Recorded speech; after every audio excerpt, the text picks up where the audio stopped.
Welcome everyone. I'm really excited. I'm starting, basically it's a new project that I got this idea. Okay, so guys, here we go. We start today with a Catalon study.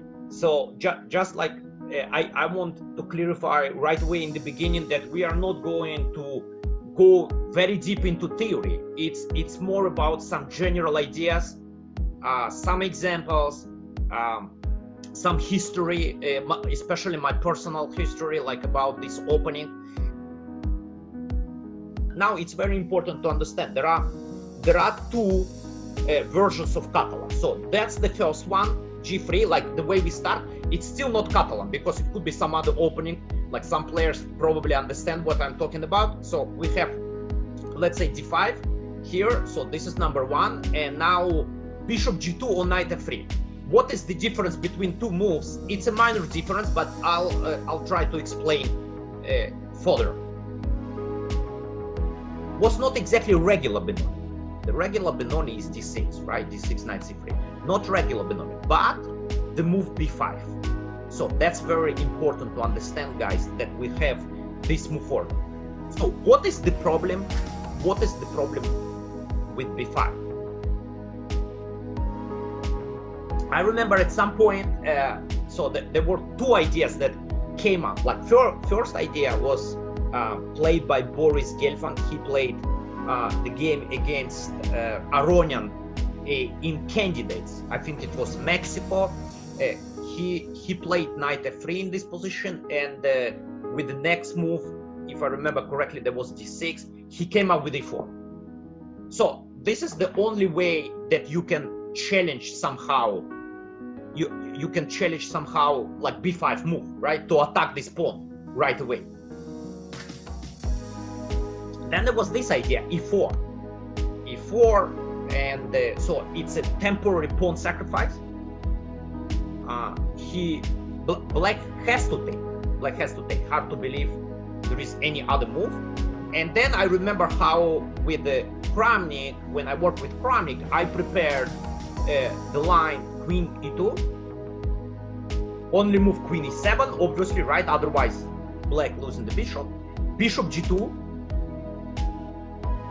The whole point is the whole point in this position that he cannot go to F6 normally, right? So he has to come back and block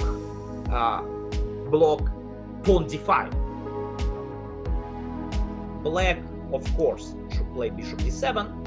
And now, very important, if we take Bishop D7, Queen D7, it's at least equal for Black. No problems whatsoever.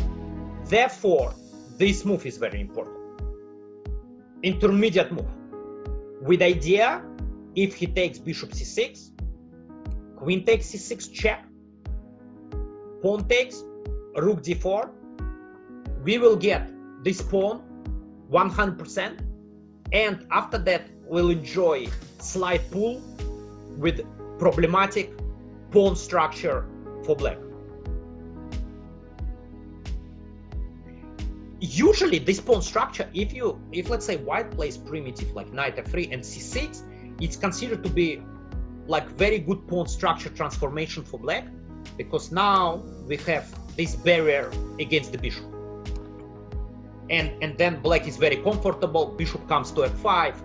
I would never recommend to play this but for White. But here he played Knight H3. So that was something interesting. And then he started, like, C6 was played, and then he worked, so I think like still C6 was played as far as I see, castle Bishop F5, but the difference was that he started to work towards like F3 E4 idea.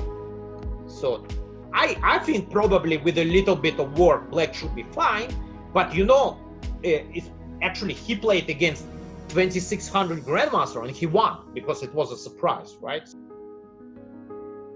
If Black plays the most natural move in this position, Knight D7, after Queen A4, there are already serious problems. We want to go Knight C6, and if he takes Knight A5, it's kind of unpleasant. So Knight cannot jump. We control the squares. There is no Knight A4, Knight G4, so that's a big problem here. So the main line if I remember correctly, the main line in this direction is to play knight a6, knight a6, and then we develop normally bishop f4, c5, and let's say we play rook c1, and we are waiting what black can play. I'm not sure what is the best move, but I want just to mention one of my favorite ideas in this pawn structure. If he goes knight c7, looks very natural, right? Heading to e6, targeting our bishop as well as the pawn on d4. So we will take dc5, bc5, and there is this amazing move.